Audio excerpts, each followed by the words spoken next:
പിതാവിൻ്റെയും പുത്രൻ്റെയും പരിശുദ്ധാത്മാവിൻ്റെയും നാമത്തിൽ ആമേൻ. എൻ്റെ പ്രിയപ്പെട്ടവർ, ഇന്ന് മെയ് 30 ശനിയാഴ്ച, അമ്മേ പരിശുദ്ധ അമ്മേ, അമ്മേ പരിശുദ്ധമേ, ദൈവമാതാവേ, കൃപാസനത്തിലൂടെ ഞങ്ങൾക്കും ഞങ്ങളുടെ ദേശത്തിനും അമ്മ മധ്യസ്ഥം തേടി തന്ന എല്ലാ അനുഗ്രഹങ്ങൾക്കും കൃപകൾക്കും ഞങ്ങളിപ്പോൾ ഹൃദയം നിറഞ്ഞ നന്ദി പറയുന്നു. അമ്മേ പരിശുദ്ധമേ, ദൈവമാതാവേ, 2004 ഡിസംബർ 7 ഉച്ചകഴിഞ്ഞ് 2:30 കൃപാസനത്തിൽ സംഭവിച്ച അമ്മയുടെ പ്രത്യക്ഷപ്പെടലിനെ കുറിച്ച് തിരുസഭയ്ക്ക് സമർപ്പിച്ചിരിക്കുന്ന പഠനരേഖകളുടെ മേൽ സഭാത്മകമായ പഠനം ആരംഭിക്കുവാൻ ഞങ്ങൾ പ്രാർത്ഥിക്കുന്നു. അമ്മേ പരിശുദ്ധമേ, ഭൂസ്വർലോകങ്ങളുടെ രാജ്ഞിയായ അങ്ങേയ്ക്ക് ഭൗമസംരക്ഷണത്തിനായി പ്രപഞ്ചപ്രകൃതിയെ തന്നെ തിരുസഭ പ്രതിഷ്ഠിക്കുവാൻ ഈ പ്രത്യക്ഷീകരണം വഴി ഇടയാക്കണമേ. പരിശുദ്ധമേ, ജപമാല മാതാവേ, സകല കൃപാസനം പ്രാർത്ഥനയോടും ചേർത്ത് ഞങ്ങളിപ്പോൾ പ്രാർത്ഥിക്കുന്ന ഈ കുടുംബത്തിന്റെ പ്രത്യേക നിയോഗം പറ മക്കളെ.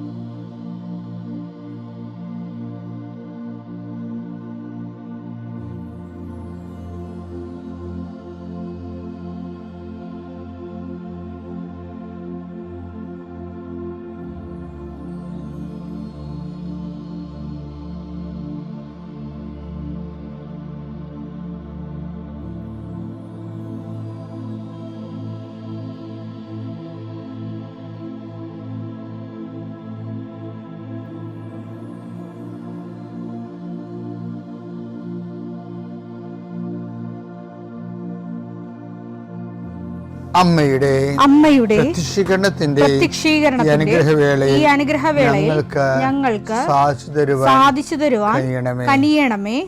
ആമേൻ. വിശ്വാസ പ്രമാണം.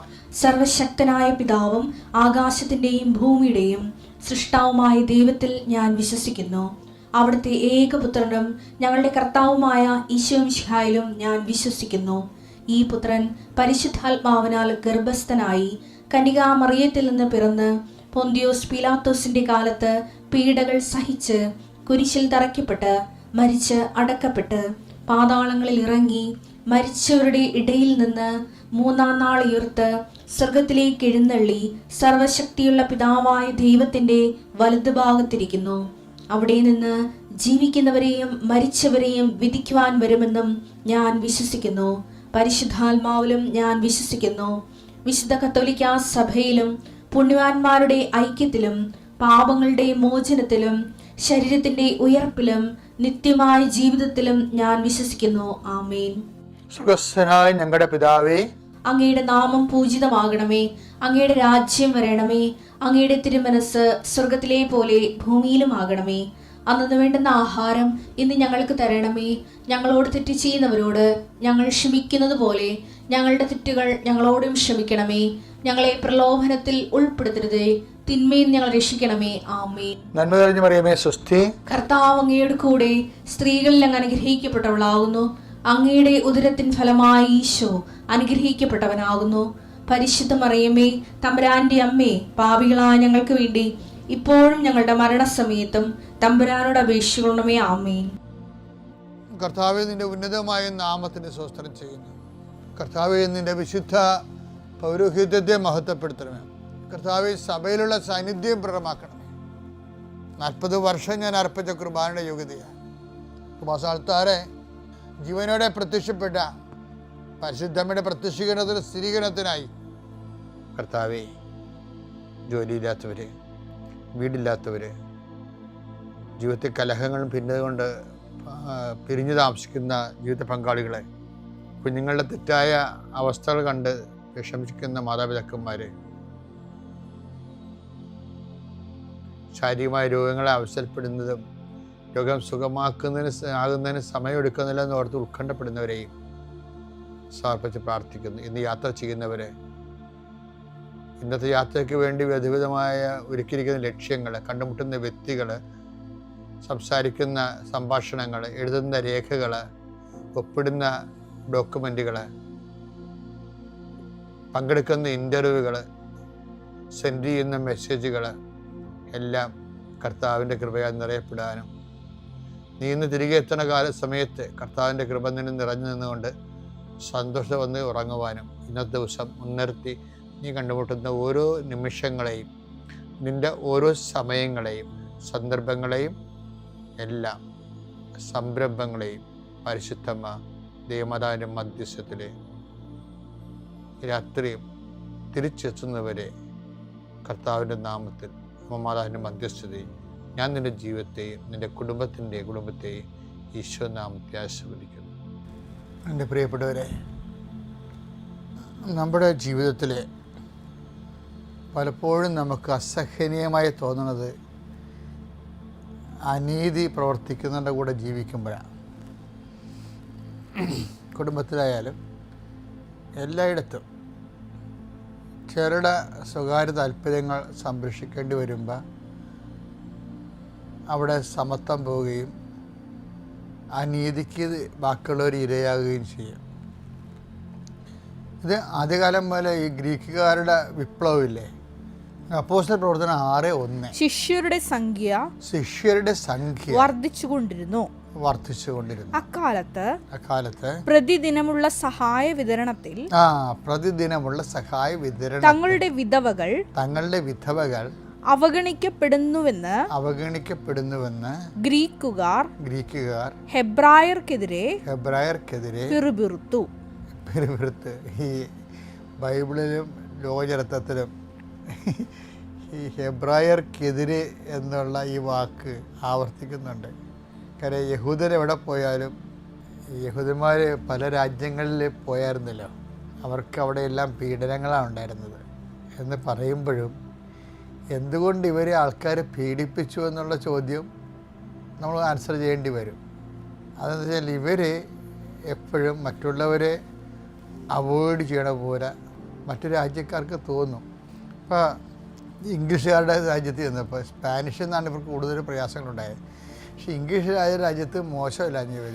എന്താ കാര്യമാണ്, ഷേക്സ്പിയറിൻ്റെ ഒരു കഥയില്ലേ, ഷേക്സ്പിയറിൻ്റെ കഥയിൽ സെമയോണിച്ച് ഒരു കടം കൊടുത്ത വെനീസിലെ വ്യാപാരി, ദ മർച്ചൻ്റ് ഓഫ് വെനീസ്. അപ്പോൾ ആ വ്യാപാരിയിൽ പണം കടം കൊടുക്കുന്നത് ഒരു യഹൂദനാണ്. അതായത് ഈ വട്ടിപ്പണ പലിശയ്ക്ക് കടം കൊടുക്കണ യഹൂദനാണ്. അപ്പോൾ ഈ ഷേക്സ്പിയറിൻ്റെ ഇംഗ്ലീഷ് കഥയിൽ പണം കടം കൊടുക്കുന്ന ആളാണ് യഹൂദൻ. അപ്പോൾ അയാൾ ആ കട ഈടാക്കുന്നതിന് പകരം കോടതി വെച്ച് മാംസം വെട്ടി ചോദിക്കുന്നുണ്ട്. പിന്നെ അത് നമ്മുടെ ഷിബിയുടെ കഥ പോലെ, ഷിബി വെച്ചാൽ ഈ ഷേക്സ്പിയർ ഇവിടുന്ന് മോഷ്ടിച്ചാണെന്ന് തോന്നുന്ന കഥ, ചിലപ്പതികാരത്തിൽ നിന്ന്. സെമയോണിച്ചിന് ഇത് കൊടുക്കുമ്പോൾ കോടതി എന്ന് പറയണത് മാംസം തരാതെ പറഞ്ഞിട്ടുള്ളൂ, രക്തം പൊടിയരുതെന്ന് പറയും. അത് നമ്മളുടെ കഥയാണ്, ചിലപ്പതികാരത്തിലെ കഥയാണ്. ഷേക്സ്പിയർ അതിൽ നിന്ന് പ്രചോദനം ഉൾക്കൊണ്ടതാണ്, അടിച്ചു മാറ്റിയതാണ് നമുക്കറിയാൻ പാടില്ല. ആ കഥയിൽ അങ്ങനെ ഒരു രംഗമുണ്ട്. അപ്പോൾ ഇവിടെ ചെന്നാൽ ഈ ആൾ പെരുകുമ്പോൾ അനീതികളുണ്ടാവും. അതാണ് ആളെ പിടിച്ച് പറഞ്ഞത്. കുടുംബത്തിലും അങ്ങനെയാണ്.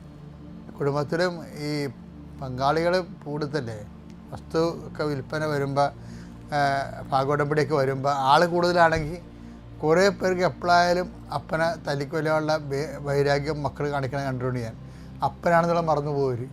പക്ഷേ പങ്കിട്ട് വന്നപ്പോൾ ചില സ്ഥലം കിട്ടി, സ്ഥലത്തിന് കൂടുതലുണ്ടെങ്കിലും അവന് വരുമാനമൊന്നുമില്ല. വരുമാനമുള്ളവർക്ക് സ്ഥലം ചെറുതാണ്. അങ്ങനെ പല കോമ്പൻസേഷൻ വെച്ചാണ് അച്ഛൻ ചെയ്തിരിക്കുന്നത്, അപ്പൻ ചെയ്യണതെങ്കിലും കുറേ പരാതികളുണ്ടാകും. അപ്പോൾ ഇങ്ങനെയൊരു വിഷയം ജീവിതത്തിലുണ്ട്. അനുദിനമുള്ള സഹായ വിതരണത്തിൽ ഗ്രീക്കുകാരുടെ വിധവകളാണ്, അവർ ന്യൂനപക്ഷമാണെന്ന് തോന്നുന്നത്. ഹെബ്രായർക്കെതിരെ പരാതി പറഞ്ഞെന്ന് വെച്ച് കഴിയുമ്പോൾ ഹെബ്രായറാണ് അവിടെ മേൽക്കൈ നേടിയിരിക്കുന്നത്. പക്ഷേ ഗ്രീക്കുകാരെന്ന് ചുമ്മാ ഗ്രീക്കുകാർ വിജാതിരല്ലേ, അവർ യഹൂദ പാരമ്പര്യമുള്ള ആൾക്കാരാണ്. ഗ്രീക്ക് ഭാഷ സംസാരിക്കണമെന്നേ ഉള്ളൂ, യഹൂദ പാരമ്പര്യമുള്ള ആൾക്കാരാണ്. അതായത് ഹെലനിസ്റ്റിക് എന്നൊക്കെ ബൈബിൾ പറയും. അപ്പോൾ ഇവരെല്ലാം ബ്ലഡ് ഒന്ന് തന്നെയാണ്.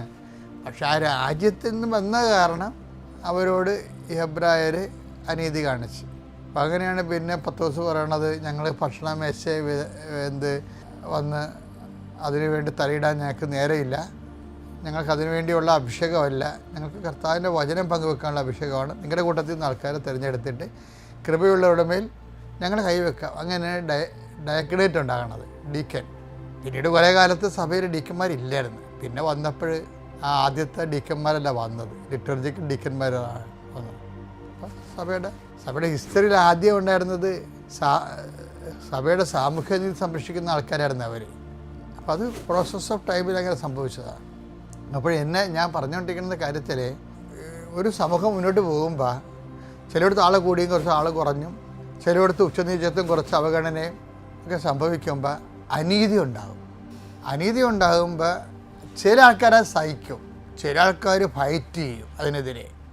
പക്ഷേ സുവിശേഷത്തിനൊരു നിലപാടിൽ, സുവിശേഷ നിലപാട് എന്ന് പറയുന്നത് നിങ്ങൾക്ക് സഹിക്കാനുള്ള കൃപ, അവന് വേണ്ടി സഹിക്കാൻ വേണ്ടി കൂടിയാണ്. ഇപ്പോൾ 1:29 ക്രിസ്തുവിൽ വിശ്വസിക്കാൻ മാത്രമല്ല, വിശ്വസിക്കുന്നതിൻ്റെ ഭാഗമായിട്ടേ വിശ്വാസം ഒരു സാങ്കേതിക അർത്ഥത്തിൽ മാത്രമല്ല, വിശ്വസിക്കാൻ മാത്രമല്ല, അവന് വേണ്ടി സഹിക്കാൻ കൂടിയുള്ള അനുഗ്രഹം, സഹിക്കാൻ വേണ്ടിയുള്ള അനുഗ്രഹം, അവന് വേണ്ടി സഹിക്കാൻ കൂടിയുള്ള അനുഗ്രഹം അവനെ പ്രതി നിങ്ങൾക്ക് ലഭിച്ചിരിക്കുന്നു.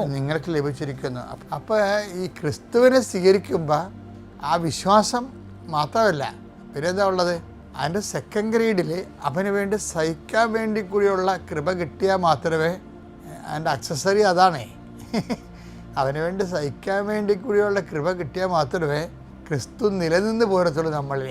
അല്ലെങ്കിൽ ക്രിസ്തു ആവിയായി പോകും.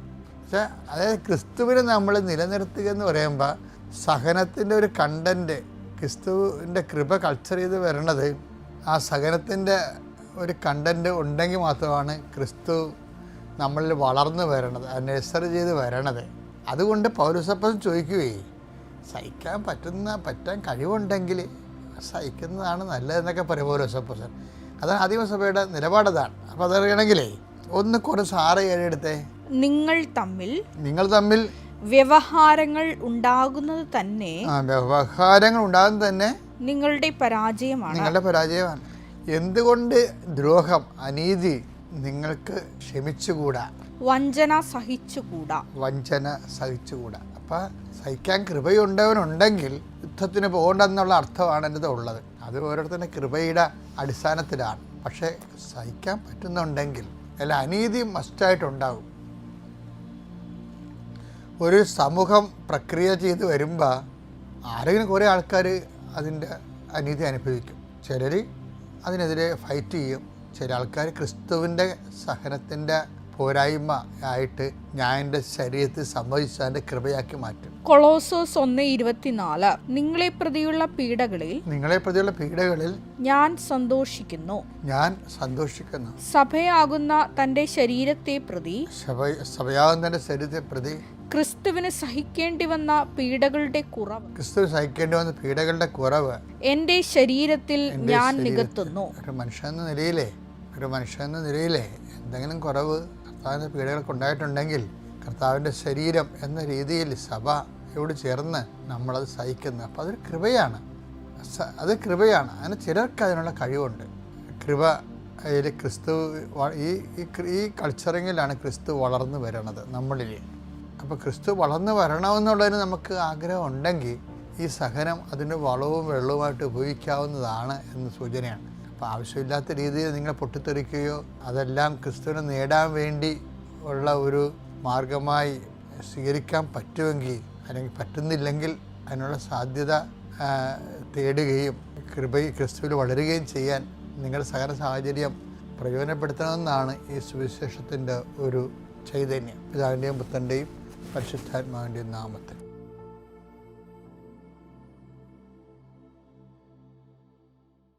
അത്യപൂർവ ദൈവാനുഭവങ്ങൾ ഇനി നിങ്ങൾക്കും സ്വന്തം.